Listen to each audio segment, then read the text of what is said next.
The training room was huge. Sunlight came through the crystal walls and made patterns on the floor. 30 cadets stood in neat rows waiting.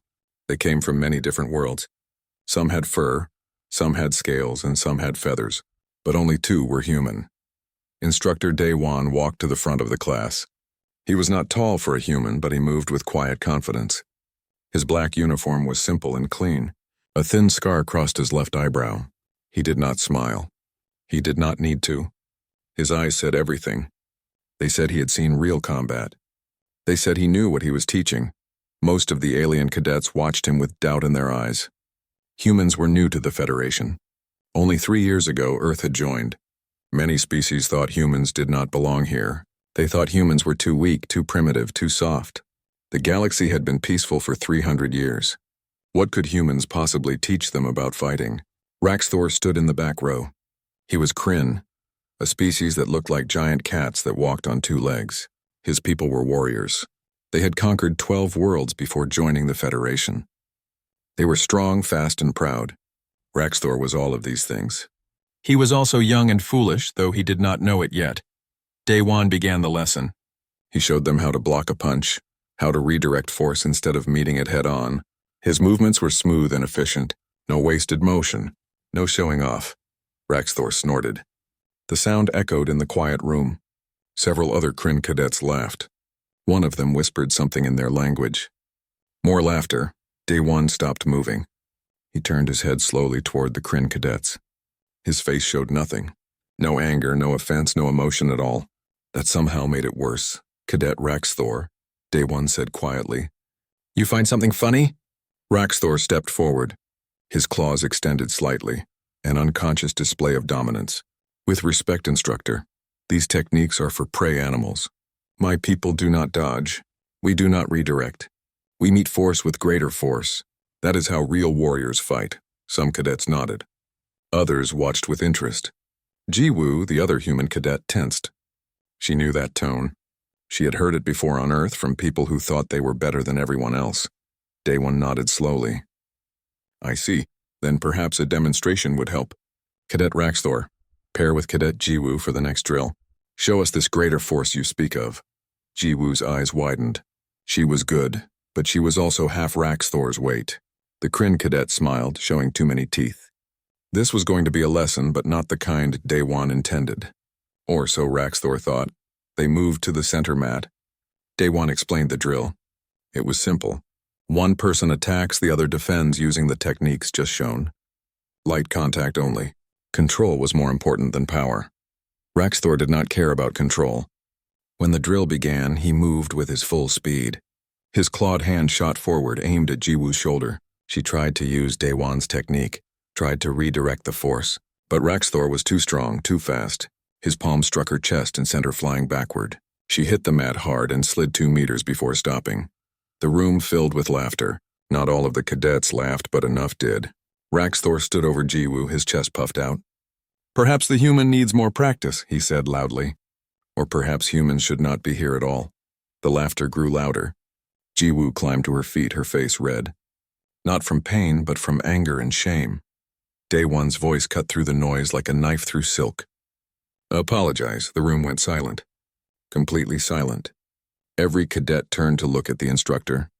Raxthor's smile faded. What? Raxthor said. Apologize to Cadet Jiwoo, Daewon repeated.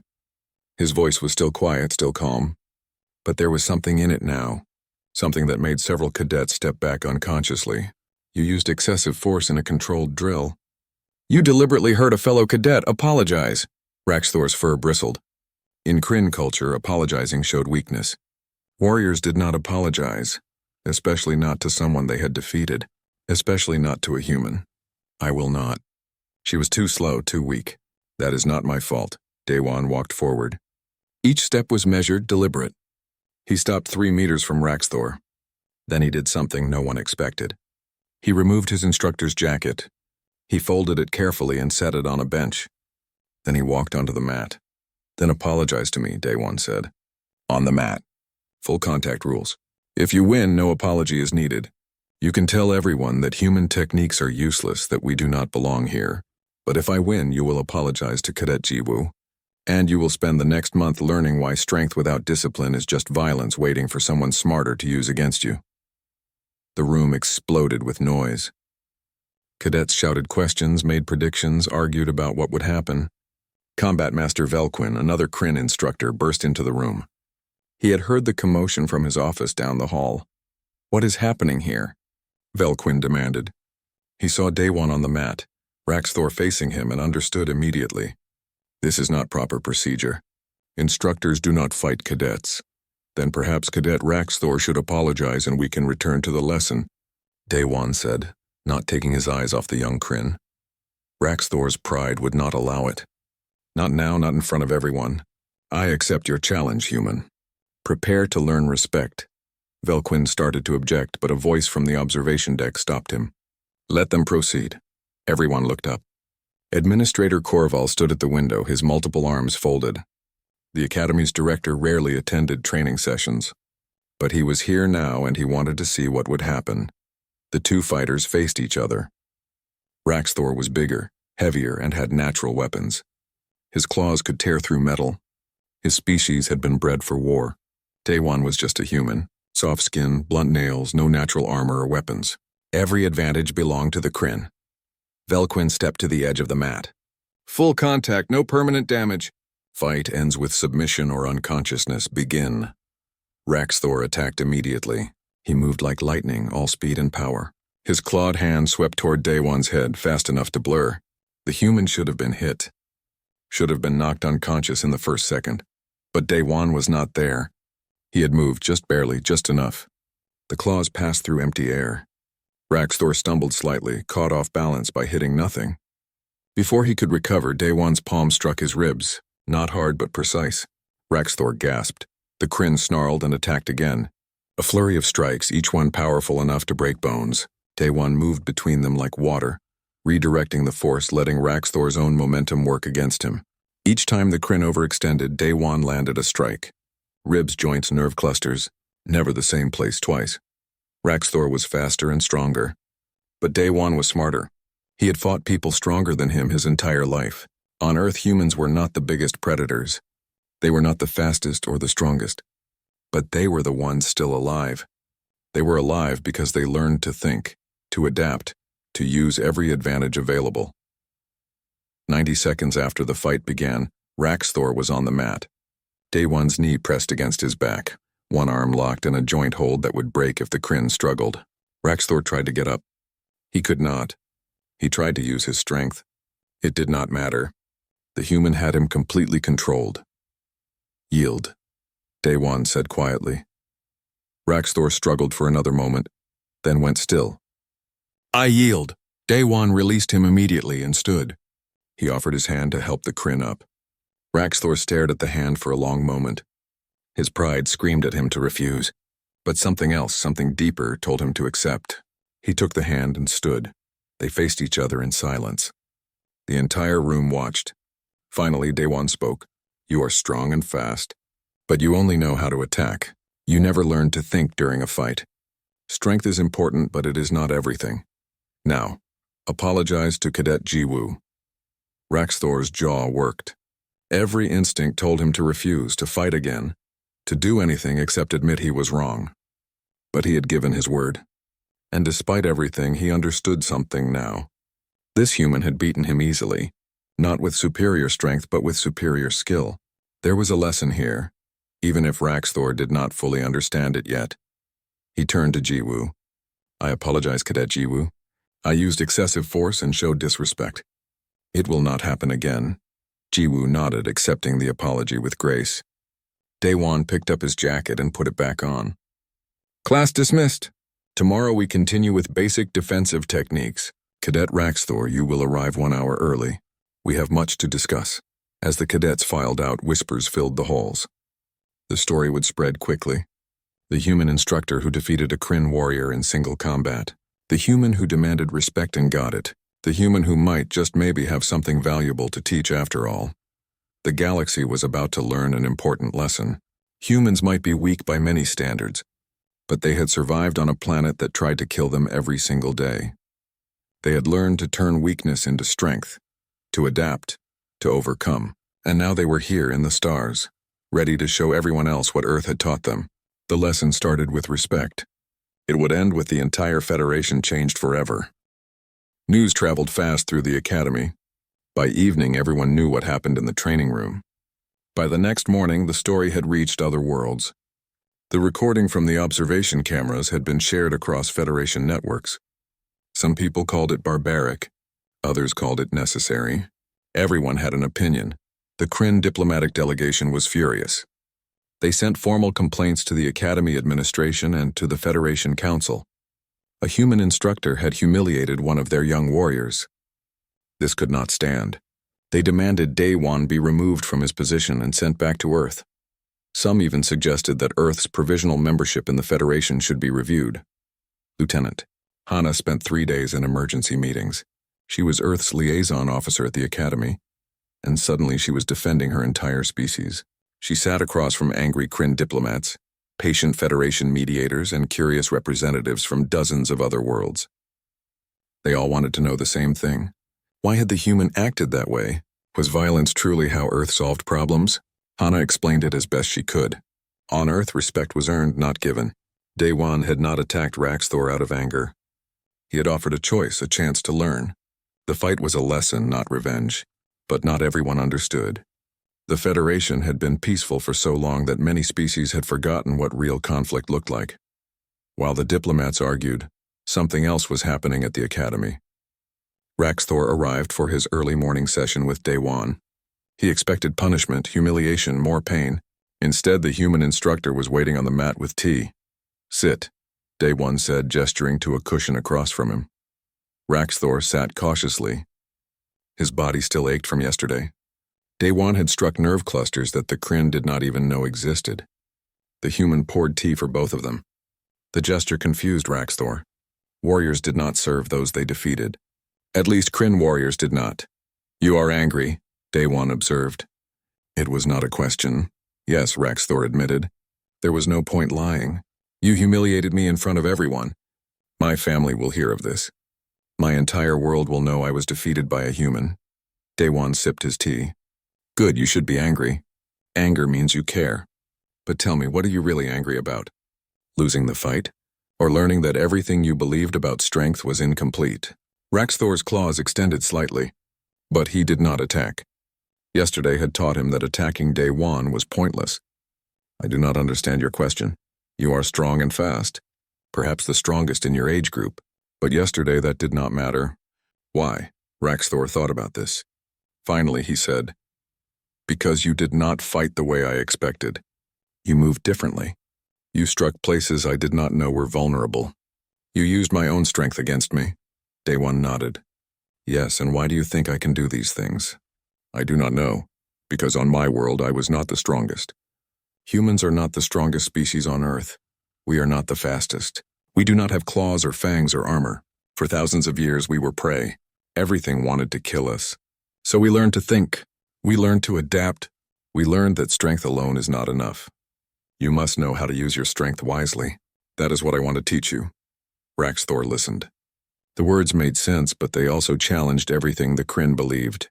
"My people say that warriors who use tricks instead of strength are cowards, and yet I defeated you," Daewon said simply. "So either your people are wrong or I am not a coward. Which do you think it is?" The Kryn had no answer. They finished their tea in silence. Then Daewon stood and walked to the mat. "Come, today I will teach you how I did what I did. You will learn to see weakness in strength and strength in weakness. By the end of this month, you will be a better warrior than you are now, not because you will be stronger, but because you will be smarter." While Raxthor trained, the political situation reached Administrator Korval's desk. The Teskari director reviewed all the complaints, watched the fight recording 3 times, and read reports from multiple sources. Then he made a decision that shocked everyone. Not only would Daewon keep his position, but his combat methodology would become mandatory curriculum for all cadets. The announcement came during the morning assembly. Korval stood before the entire academy and spoke in his calm, measured voice. "The Federation has enjoyed 3 centuries of peace. This is good, but peace has made us soft. We have forgotten that the universe is not always kind. We have forgotten how to fight with limited resources. We have forgotten how to adapt. The humans remember. They remember because their world forced them to remember. We will learn from them. The reaction was mixed. Some cadets were excited. Others were offended. The Kryn contingent looked murderous. But Korval was the director, and his word was law at the academy. That afternoon, Ji-Woo sat in the library with Thrix, an avian cadet. Thrix had feathers that changed color with his emotions, and right now they were a thoughtful blue-green. He was reading a report on colony disappearances in the outer reaches. "Have you heard about this?" Thrix asked, sliding the datapad toward Ji-Woo. Ji-Woo scanned the report. 12 colonies had lost contact over the past year. The Federation military investigated each time and found nothing. No bodies, no evidence of attack, no clues. The colonies were simply empty. "That is strange," Ji-Woo said. "But space is dangerous. Sometimes colonies fail. 12 in 1 year?" Thrix's feathers shifted to concerned yellow. "That is not normal. And look at the locations. They form a pattern moving inward toward Federation space." Ji-Woo looked more carefully. Thrix was right. The disappearances were not random. They followed a path. "Have you reported this?" "To whom?" "I am just a cadet, and the military has already investigated. They say there is no threat." Thrix leaned forward. "But your people see patterns others miss. You survived on a world where missing a pattern meant death. What do you see?" Ji-Woo studied the data for a long time. Finally, she said, "I see a predator testing defenses. Moving slowly, learning. Whatever is doing this is smart and patient. And if the pattern continues, the next colony to disappear will be within the core Federation systems." Thrix's feathers turned dark purple with fear. "We should tell someone." They brought the information to Lieutenant Hana. She listened carefully, then took it to Administrator Korval. He listened too, but there was little he could do. The Federation Military Command did not take advice from cadets seriously. Still, he filed the report and marked it as priority concern. 2 weeks later, the Academy announced its annual war games. Teams of 6 would compete in complex combat scenarios. It was the most important event of the year. Traditionally, Kryn-led teams dominated through superior strength and aggression. They had won the last 15 years in a row. This year would be different. Daewon announced he would personally lead a team. His selection surprised everyone. Ji-Woo was expected. Thrix made sense for aerial reconnaissance, but the third choice shocked the entire academy. Raxthor. The Kryn cadet was training with Daewon when he received the invitation. He had spent 2 weeks learning human combat techniques. His body was covered in bruises from the intensive training, but something had changed in him. He no longer relied purely on strength. He thought before he attacked. He watched for patterns. He was becoming a different kind of warrior. "Why me?" Raxthor asked. "The other Kryn will see this as betrayal. My family already questions my honor after our fight." "Because you are the strongest member I can have," Daewon replied. "And because you are learning that strength is a tool, not a solution. I need someone who can hit hard when necessary and think clearly about when that is necessary. You are becoming that person." Raxthor considered this. His pride told him to refuse. But a new voice, one that had grown over the past 2 weeks, told him to accept. This human had beaten him easily, then spent hours every day teaching him why. There was honor in that. More honor than refusing to learn. "I accept," Raxthor said. The team filled out with 3 more members. A lithoid whose rocky body could absorb massive damage, a tech weaver who could hack systems in seconds, and a tracker whose sense of smell could follow trails 3 days old. It was a diverse team, not the traditional strength-focused lineup. Combat Master Velquin would lead the opposing team. The old Kryn warrior was curious about these new human methods, but he was also determined to prove that traditional Kryn tactics were still superior. His team was filled with the Academy's top combat cadets, all Kryn, all powerful, all trained in conventional Federation doctrine. The entire Academy treated the upcoming games as more than a competition. It had become a test. Human methods versus Federation tradition, adaptation versus specialization, thinking versus strength. The night before the games, Daewon gathered his team. They sat in a circle in the empty training room. The lights were dim. Outside, stars filled the sky. "Tomorrow everyone will be watching," Daewon said quietly. "They will judge not just us, but the entire approach we represent. Some want us to fail. Others hope we succeed. But I want you to understand something important. We are not trying to prove humans are better. We are trying to show that there are many kinds of strength. Speed is strength. Thinking is strength. Working together is strength. Tomorrow we will use all of these things. He looked at each team member in turn. We will not win by being stronger than our opponents. We will win by being smarter, by adapting, by using every advantage we have and creating advantages where none exist. This is how humans survived. This is how prey became hunters. Tomorrow we show the galaxy what that means. Raxthor spoke up. What if we lose? Then we lose, Daewon said simply. But we will lose while fighting smart. And that is worth more than winning while fighting stupid. The team nodded. They understood. This was bigger than a game. This was about showing that the Federation had become too dependent on old methods. That peace had made them forget how to truly compete. That somewhere out in the outer reaches, something was moving toward them, and when it arrived, strength alone would not be enough. They would need to think. They would need to adapt. They would need to remember what the humans had never forgotten. Tomorrow the lesson would begin. The galaxy was about to learn that there was more than one way to win. The war games took place in a massive simulation dome that could recreate any environment. This year the administrators chose a hostile jungle planet, dense vegetation, dangerous wildlife, unpredictable weather, and limited visibility. The objective was simple: secure 3 strategic points and hold them for 72 hours. The team controlling the most points at the end would win. Every cadet in the academy gathered to watch through holographic displays. The footage was also broadcast to Federation worlds where millions watched with interest. This was more than a training exercise. It had become a cultural event. Traditional Federation methods versus the new human approach. Everyone had an opinion about which would win. The 2 teams entered the simulation from opposite sides. Velquin's team moved immediately toward the nearest strategic point with military precision. They advanced in formation, weapons ready, communicating through standard Federation tactical protocols. They looked professional, disciplined, unstoppable. Daewon's team scattered into the jungle. To observers, it looked like chaos. No formation, no obvious plan, each member moving in different directions. The commentators noted this with concern. Some said the human approach was already failing. But Daewon had a plan. He just was not sharing it the traditional way. Each team member had their role. Jiwoo used her small size to move through the undergrowth undetected, scouting enemy positions. Thrix flew above the canopy, mapping the terrain and tracking Velquin's movements. The tracker followed scent trails, learning enemy patterns. The tech weaver planted tiny surveillance devices. The lithoid positioned himself at key choke points. Raxthor practiced everything Daewon had taught him, moving like a shadow despite his size. By the end of the first day, Velquin's team controlled all 3 strategic points. The score display showed their dominance clearly.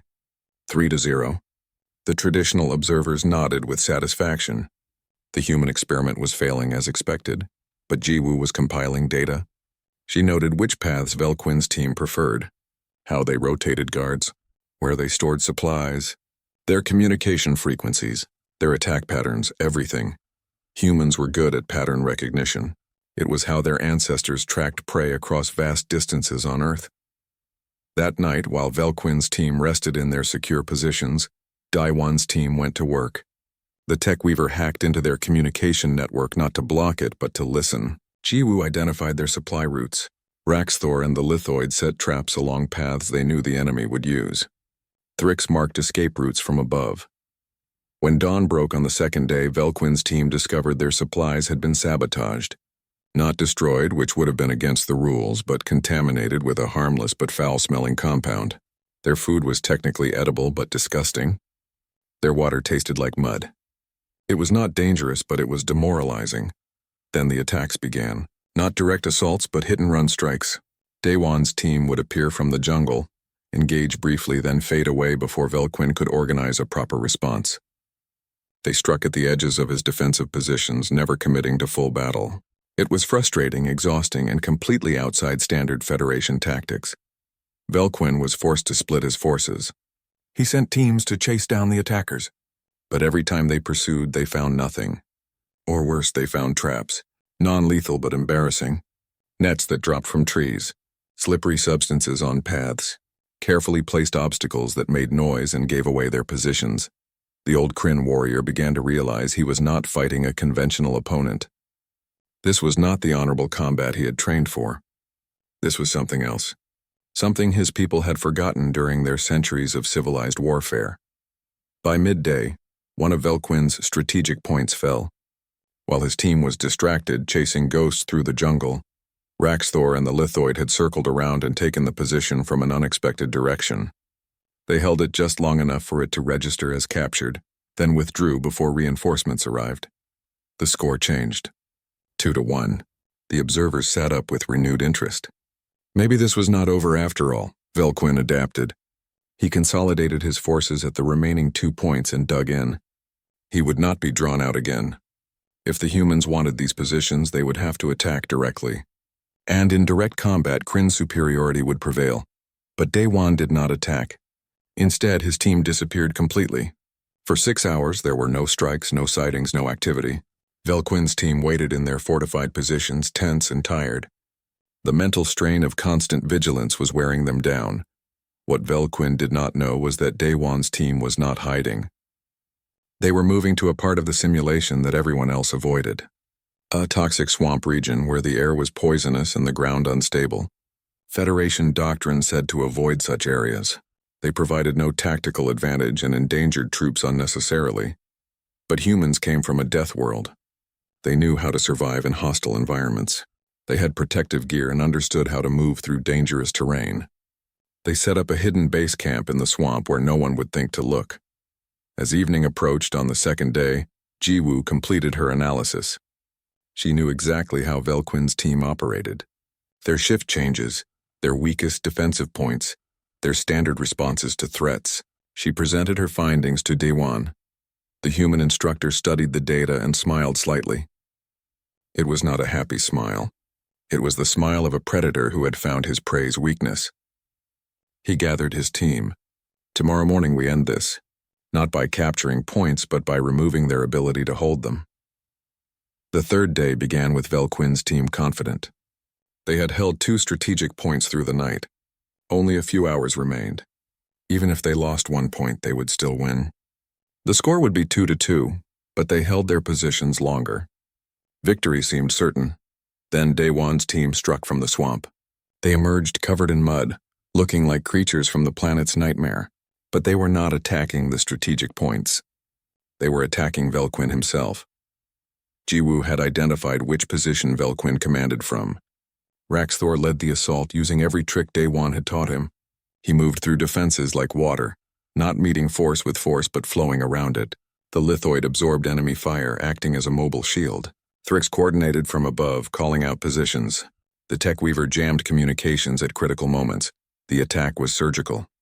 Daewon's team bypassed the fortified positions and went straight for the command center. They fought their way through Velquin's personal guard. It was brutal, fast, and nothing like the honorable duels the Kryn preferred. Raxthor faced his old instructor.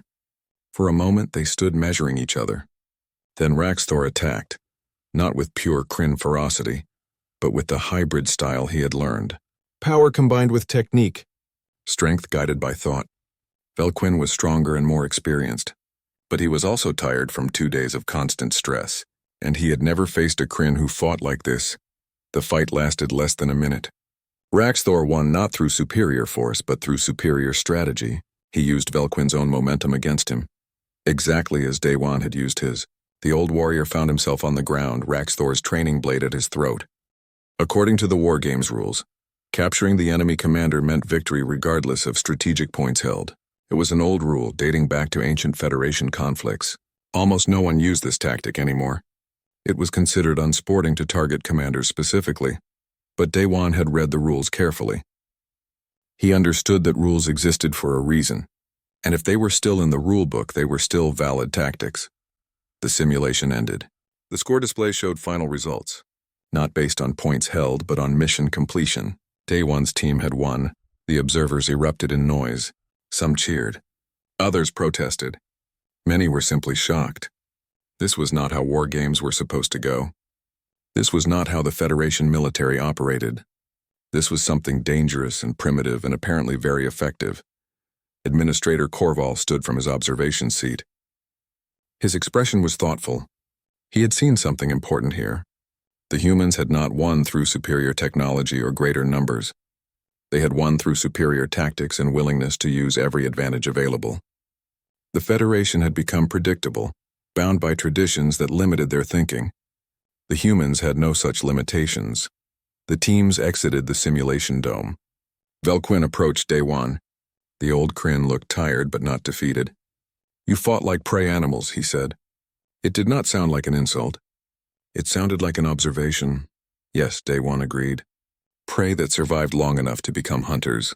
Your people are apex predators. You never needed to think like prey. But prey animals develop different skills. Patience, pattern recognition, the ability to turn weakness into advantage. These things are valuable too." Velquin nodded slowly. "I understand now why Administrator Korval made your methods mandatory. The Federation has forgotten these lessons. We have been safe for so long that we forgot how to be dangerous." He extended his hand. "Thank you for the reminder." They shook hands. Raxthor stood nearby, watching this exchange. Something had fundamentally changed in him. He looked at Day One differently now, not with resentment or even respect, with understanding. The human had not humiliated him that first day. He had started teaching him. Everything that came after was the lesson continuing. Raxthor approached Jiwoo, the human cadet he had hurt in that first training session. She watched him warily. "I apologized before because I was forced to," Raxthor said. "I apologize again now because I understand why I should. You taught me something important. Strength without wisdom makes you dangerous to your friends and predictable to your enemies." "Thank you." Jiwoo smiled and nodded. "You learned fast." For a cub who thought he knew everything, Raxthor actually laughed at that. A few weeks ago, such a comment would have enraged him. Now he understood it for what it was. Truth spoken by someone who had earned the right to speak it. The celebration was brief. As Day One's team received their awards, Administrator Korval's assistant approached him with urgent news. The director needed to see him immediately. Something had happened in the outer reaches. Day One followed the assistant to the director's office. Korval stood at a window overlooking the academy grounds. Multiple holographic displays showed news feeds from across the Federation, all showing the same thing. Another colony had disappeared, but this time there were survivors, and they had seen what attacked them.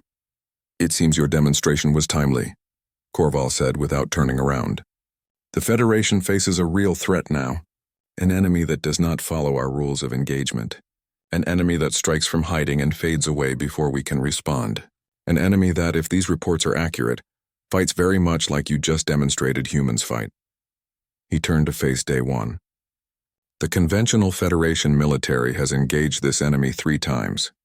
We lost all 3 battles. Our tactics do not work against them. They are doing to us what you just did to Combat Master Velquin. They are fighting smart while we fight by the book." Korval pulled up more data. Casualty reports, tactical analyses, intercepted communications, all of it painted a clear picture. The Federation was losing a war it barely understood it was fighting. "The Council is meeting now," Korval continued. "They are discussing unprecedented measures, including placing human officers in command positions throughout the military. Your people have something we need: the memory of how to fight dirty, the knowledge of how to win when you are not the strongest. The understanding that survival sometimes requires methods we consider uncivilized." Day One looked at the reports. His expression did not change, but inside he felt a familiar cold feeling. He had left Earth to escape war, but war, it seemed, had followed him to the stars. "What do you need from me?" he asked. "The Federation Council is commissioning a task force. Mixed species, new tactics, human command. They want you to lead it. Your team from the war games will form the core. If you succeed, you will change how the entire Federation military operates. If you fail," Korval paused, "if you fail, this enemy will continue advancing. And based on current projections, they will reach core Federation worlds within 6 months." Day One stood silent for a long moment. Then he nodded. "I will need access to all intelligence on this enemy. Every engagement, every casualty report, every scrap of data. And I will need complete tactical authority. No second-guessing from Federation Command. If they want humans to show them how to fight, they need to let us fight our way." Korval smiled grimly. "Those terms are already approved. Welcome to the real war, Instructor. May your methods prove as effective against real enemies as they did in simulation, because if they do not, the Federation as we know it may not survive. The war games were over. The real game was about to begin. The enemy had a name now. The Devourers. It was not the name they called themselves. No one knew what they called themselves because they did not communicate. They only attacked, consumed, and moved on. They were insectoid, roughly 3 meters tall with 6 limbs and armor-like exoskeletons. They moved in coordinated swarms and seemed to share thoughts like a hive mind. The Federation military had tried everything. Overwhelming firepower, defensive fortifications, diplomatic outreach. Nothing worked. The Devourers ignored all attempts at communication and dissolved any defenses through sheer numbers and tactical cleverness. They attacked at dawn, targeted power stations first, and retreated when faced with organized resistance. They were efficient predators, and the Federation had no answer for them. Daewon spent 3 days reviewing every piece of intelligence. Jiwoo helped him analyze patterns. What she found was disturbing and also useful. The Devourers were not mindless monsters. They learned from each engagement. They adapted tactics based on what worked and what failed. In other words, they thought like humans, like predators who survived through intelligence rather than pure strength. The task force assembled quickly. Daewon's core team from the war games formed the command structure. Jiwoo became intelligence officer. Thrix commanded aerial reconnaissance. Raxthor led ground assault teams. The Lithoid supervised defensive operations. The Tech Weaver handled electronic warfare. Combat Master Velquin volunteered as second in command. The old Kryn warrior had learned his lesson during the war games. Now he wanted to help teach it to others. They also had reinforcements. Dozens of cadets who had watched the war games and wanted to learn the new methods. Experienced officers from various species who saw the writing on the wall. Earth sent military advisors with decades of combat experience. Lieutenant Hana coordinated everything, ensuring the human knowledge was shared properly across all species. Their first mission was Colony Epsilon 7, a frontier world that intelligence predicted would be the next target. The Federation wanted to defend it conventionally. Daewon had other ideas. He evacuated all civilians. This shocked the Federation command. Colonies were meant to be defended, not abandoned. But Daewon explained his reasoning. If civilians were present, the task force would be limited in what tactics they could use. They would have to protect instead of attack. The Devourers would exploit that. Better to turn the entire colony into a trap, which is exactly what they did. Power stations were rigged with explosives. Buildings became kill zones. Streets were mapped with overlapping fields of fire. Nothing was what it seemed. The colony looked defended but was actually a massive ambush waiting to spring. The Devourers attacked at dawn exactly as Jiwoo predicted. Thousands of them moving in coordinated waves. They hit the power stations first, as they always did. The explosions that followed were not what they expected. Instead of destroying the stations, the blasts created barriers that channeled the Devourers into predetermined paths. Paths that led straight into ambush zones. The battle was nothing like Federation military doctrine. There were no clean lines, no honorable engagements, no warning shots. Daewon's forces struck from hiding, used the terrain to their advantage, and made every meter cost the enemy dearly. When the Devourers adapted and tried different approaches, they found new traps waiting. Raxthor led his squad through the urban combat with precision. He had learned to combine Kryn strength with human tactics. His warriors were no longer just powerful. They were powerful and smart. They used cover, coordinated fire, and fought as a team rather than as individual glory seekers. The Devourers found themselves in an unfamiliar position. They were the ones being hunted. Every advance cost them soldiers. Every retreat was harassed by Thrix's aerial units. They could not establish secure positions because the Tech Weaver had compromised their communication systems. They could not predict defender movements because Jiwoo had studied their patterns and designed counter-patterns specifically to confuse them. The battle lasted 18 hours. By the end, the Devourers retreated with massive casualties. They had secured no objectives and learned nothing useful except that the Federation had suddenly become much more dangerous. It was the first major victory against this enemy, the first time they had been stopped, hurt, and forced to withdraw. But victory had a cost. The task force lost 30% of its personnel. Wounded soldiers filled the medical bays. The celebrations were muted. This was real war, not simulation. People had died. More would die before this was over. Day One addressed his exhausted troops that evening. They gathered in what remained of the colony's main square. Smoke still rose from destroyed buildings. The smell of battle hung in the air. These soldiers from a dozen different species looked at their human commander and waited for words of inspiration. "This is what real war looks like," Day One said quietly. "It is not clean. It is not honorable. It is not glorious. We won today because we understood something the Federation forgot. Survival is not about being the strongest. It is about being willing to do whatever it takes to protect those who cannot protect themselves. We made this colony a trap. We used deception. We fought from hiding. Some call these things dishonorable. But our comrades who died today died protecting millions of civilians. There is honor in that. Remember why we fight. Not for glory, not for victory, but for the people who depend on us to stand between them and the darkness." The soldiers stood straighter. They understood. This was bigger than personal honor or species pride. This was about survival. Word of the victory spread quickly. Other Federation task forces began requesting human tactical advisors. The Academy's curriculum was revolutionized completely. Old instructors who refused to adapt were replaced. New courses focused on asymmetric warfare, guerrilla tactics, and psychological operations. Things the Federation had not taught in centuries. Not everyone was happy about this. Traditional military officers called it a corruption of Federation values. Some species objected to learning tactics they considered primitive or dishonorable. There were protests, debates, formal complaints. But the results spoke for themselves. Task forces using human methods were winning. Those clinging to old doctrine were still losing. Over the next 3 months, Day One's task force fought 6 more battles. They won 5. The one they lost taught valuable lessons that prevented future defeats. Slowly, painfully, the Federation was learning to fight differently. The Devourers' advance slowed, then stopped, then began reversing. Colonies that had been written off were retaken. Jiwoo spent her time between battles analyzing data. She had a theory she had not shared yet. The Devourers were efficient, almost too efficient. They consumed resources but never seemed to have enough.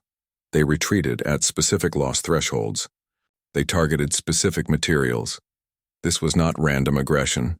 This was desperation. Late one night, she brought her findings to Day One. They sat in his small office aboard the command ship. Maps and tactical displays covered every surface. He looked tired. The weight of command was wearing on him. "I found something," Jiwoo said. "A pattern in their retreat vectors. Every time they withdraw, they head in the same general direction.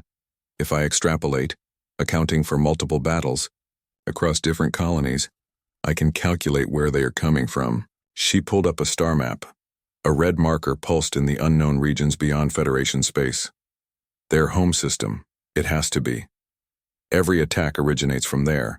Every retreat ends there. We have been fighting defensively. But if we want to end this war, we need to take the fight to them. Day One studied the map for a long time. Finally, he asked, "Are you certain?" 90%, maybe 95. The data is clear.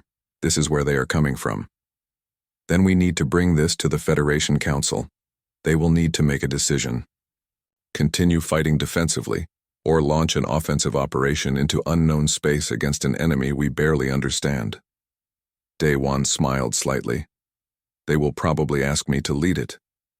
Jiwoo smiled back. Probably. The Federation Council met to discuss the proposal. The debate lasted for days. Some wanted to continue defensive operations. They were winning now. Why risk everything on an offensive? Others argued that the Devourers would eventually adapt and find new strategies. The only way to ensure lasting victory was to eliminate the threat at its source. Administrator Korval spoke in favor of the offensive. Humans taught us to think differently about warfare. They also taught us something else. That sometimes the best defense is to end the conflict decisively. Not through destruction, but through understanding. We need to know who these Devourers are, where they came from, and why they attack us. We will never learn these things fighting defensive battles. We need to go to their home and ask them. With words if possible, with weapons if necessary. The council voted. It was close, but the offensive was approved. The largest military operation in Federation history would launch in 6 weeks. Hundreds of ships from dozens of species, all trained in the new doctrine, and leading them would be a human instructor from a species barely 3 years in the Federation. Daewon gathered his core team to plan the operation. They sat around a holographic display showing what little they knew about the target system. It was not much. A yellow star, several planets, no detailed surveys. They would be going in blind. "We cannot win this through conventional assault," Daewon said. "Even with our new tactics, attacking a fortified home system will cost too many lives. We need a different approach. We need to cut the head from the snake." Velquin leaned forward. "You want to capture their leader? If they even have one, that is incredibly dangerous." "Yes. Jiwoo's analysis suggests they operate as a hive mind. That means there is probably a queen or central intelligence. Remove her, and the entire species might become negotiable. Or at least confused enough for us to establish communication." Raxthor growled softly. "You want to talk to them? After everything they have done?" "I want to understand them," Daewon corrected. "On Earth, we learned that the best way to defeat an enemy is to make them not your enemy anymore. Genocide is easy. Building a lasting peace is hard, but it is the only victory that matters." Jiwoo nodded slowly. "It would be a small insertion team.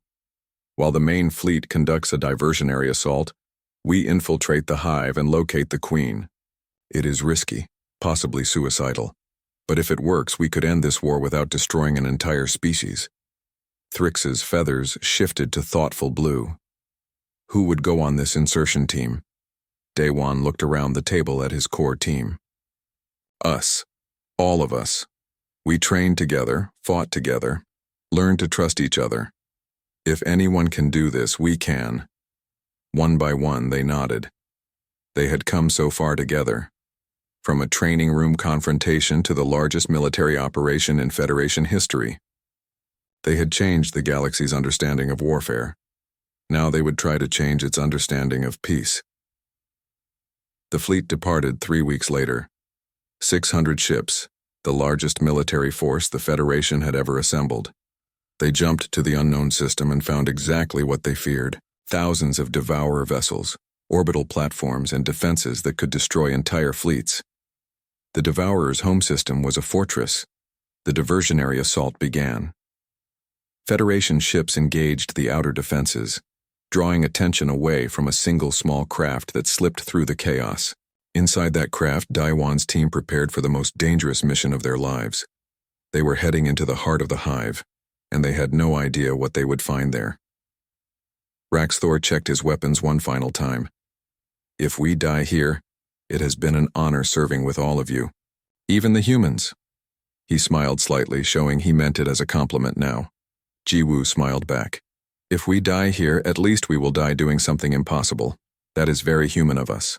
Thank you for learning our ways."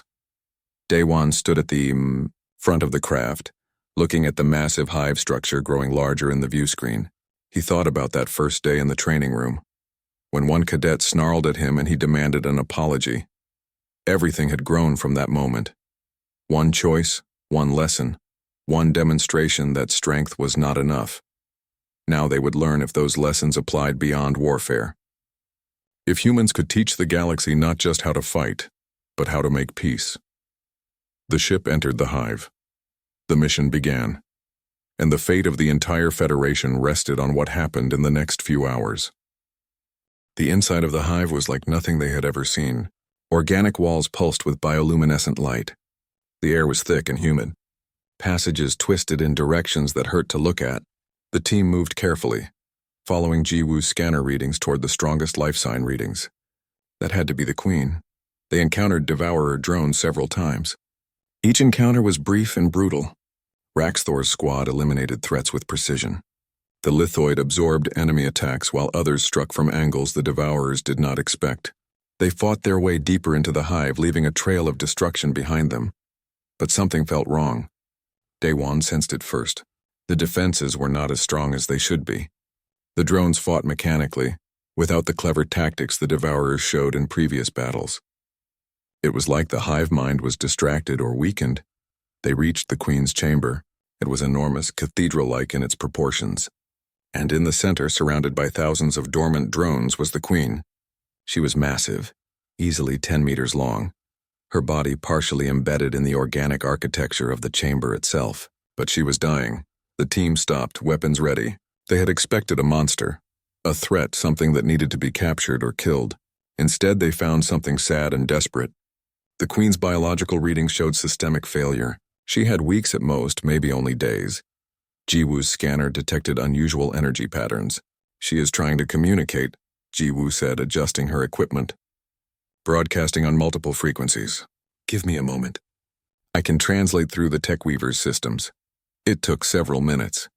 When the connection established, what they heard changed everything. The Queen's thoughts were not words exactly, but concepts that their translation software turned into language. Images, emotions, and meanings flowed into their minds. The Devourers came from another galaxy. They had been peaceful once, living on countless worlds. Then their entire galaxy began dying. A stellar phenomenon, something the Federation scientists would call a quasar chain reaction. Stars exploded in sequence, sterilizing world after world.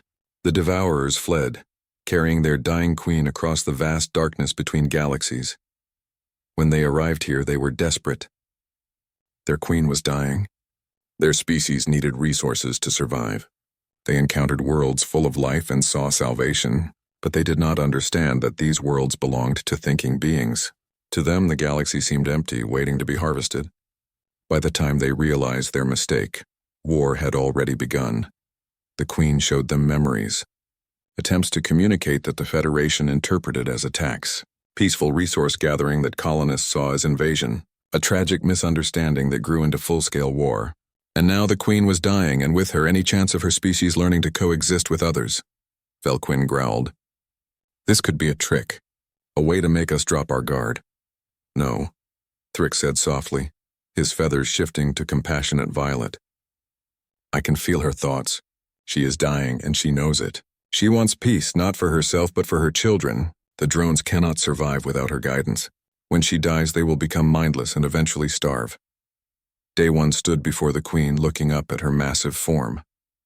He thought about Earth, about how humans almost destroyed themselves through misunderstandings and fear, about how many wars started because two sides never truly talked to each other. Can she be saved? He asked Jiwoo. Jiwoo studied her scanner. Maybe. With Federation medical technology and resources, possibly. But it would require massive effort and complete cooperation. She would need to be moved to a secure facility, provided with rare materials and given years of treatment. Raxthor shook his head. The Federation will never agree. Too many have died, too many colonies destroyed. The political cost would be impossible. But what is the alternative? Day One asked. We kill her now and condemn an entire species to extinction? We came here to end the war. We can do that through genocide, or we can do it through understanding. I know which option Earth would choose. He turned to his team. On my world, we almost destroyed ourselves many times. We learned that enemies are often just people you have not talked to properly yet. The Devourers made mistakes, so did we. We attacked first and asked questions never. Maybe it is time to try something different. Through Jiwoo's translation, Daewon spoke directly to the Queen. We will offer you terms. Your species can join the Federation. You will provide labor for dangerous resource extraction operations, using your natural abilities to work in environments other species cannot survive. In exchange, the Federation will provide medical care for you and resources for your people. You will have worlds to live on, food to eat, and a future, but you must stop attacking. You must accept Federation authority, and you must never again take resources without permission. Do you accept? The Queen's response came in waves of emotion. Relief, gratitude, desperate hope. She accepted. Through the hive mind, every devourer in the system received the message simultaneously. The attack stopped. Ships froze in mid-battle. The war ended in an instant. The Federation fleet commanders did not know what to make of it. One moment they were fighting for survival. The next, the enemy simply stopped. Daewon broadcast from the hive, explaining what they had found and what he had offered. The reaction was predictable chaos. Administrator Korval arrived personally to assess the situation. He stood in the Queen's chamber, looking at the dying alien intelligence that had caused so much death and destruction. Then he looked at Daiwan. "You exceeded your authority," Korval said. "Yes?" Daiwan agreed.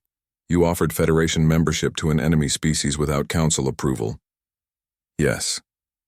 "You risked creating a diplomatic disaster and possible rebellion among Federation members who lost people to these creatures." "Yes." Korval was silent for a long moment. Then he smiled. "The humans showed us how to fight. Now you are showing us something even more valuable. How to stop fighting when we have won. The Council will debate this for months. Many will oppose it. But I will support your decision, because genocide is easy and peace is hard, and the Federation should always choose the hard path when it is the right one." The debates did last for months, but in the end the Devourers joined the Federation. It was the most controversial membership in Federation history, but it also became one of the most successful. The Devourers' hive mind and physical capabilities made them perfect for tasks other species found impossible. They cleaned up toxic waste sites, mined dangerous asteroids, and worked in environments that would kill anyone else. The Queen received treatment and slowly recovered. She would never be fully healthy again, but she survived long enough to see her species find a home. When she finally died, peacefully and surrounded by representatives from a dozen species, her last thoughts were of gratitude. Her children would survive. That was all that mattered. Years passed. The Academy became famous across the galaxy. Species from newly contacted worlds sent their best students to learn from the humans and those they had taught. Daiwan returned to teaching, which was always what he preferred.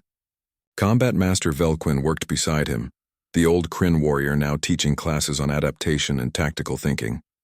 Raxthor became an instructor too. He taught advanced combat techniques combining Kryn strength with human strategy. He was particularly good at working with young cadets who thought they knew everything.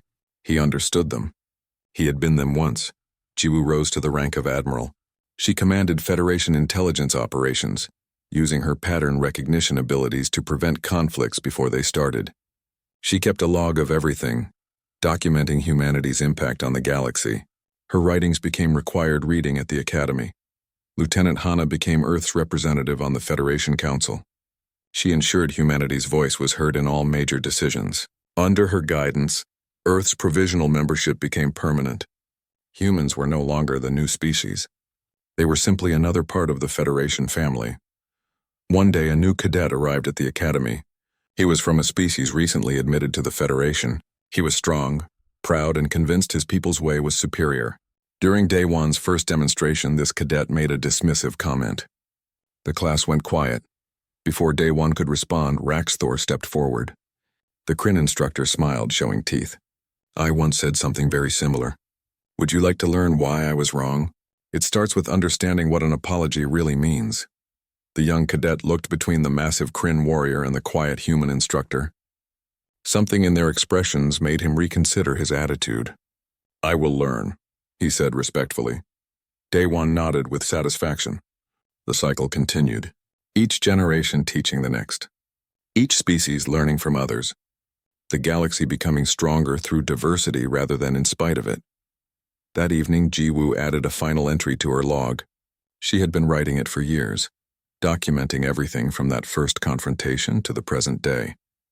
Now she felt ready to finish it. Humanity did not conquer the galaxy through superior technology or overwhelming force. We earned our place by teaching a simple truth that Earth learned the hard way. The strongest civilizations are not the ones that never lose. They are the ones that know how to adapt, learn from defeat, and turn enemies into allies. The Federation is learning to fight like humans, but more importantly, it is learning to think like us, to see challenges as opportunities, to view differences as strengths, to understand that survival comes not from being the toughest, but from being smart enough to work together. It all started with one moment. One cadet who snarled at an instructor. One human who demanded respect. One apology that led to understanding. From that single moment, everything else grew. A new way of fighting. A new way of thinking. A new federation that remembered how to be strong without forgetting how to be wise. The galaxy is bigger than we ever imagined. More complex, more dangerous, but also more full of potential. Humans taught the Federation that prey animals who survive long enough become the greatest predators, not because of strength but because of intelligence, not because of claws or fangs but because of the ability to adapt and overcome. And the most important lesson? That true victory is not about defeating enemies. It is about making them your friends. Because the only way to build something that lasts is to build it together. She saved the file and sent it to the Academy's archives. Future generations would read it and hopefully learn from it. The story of how humanity came to the stars and found their place not through conquest, but through teaching others what Earth had taught them.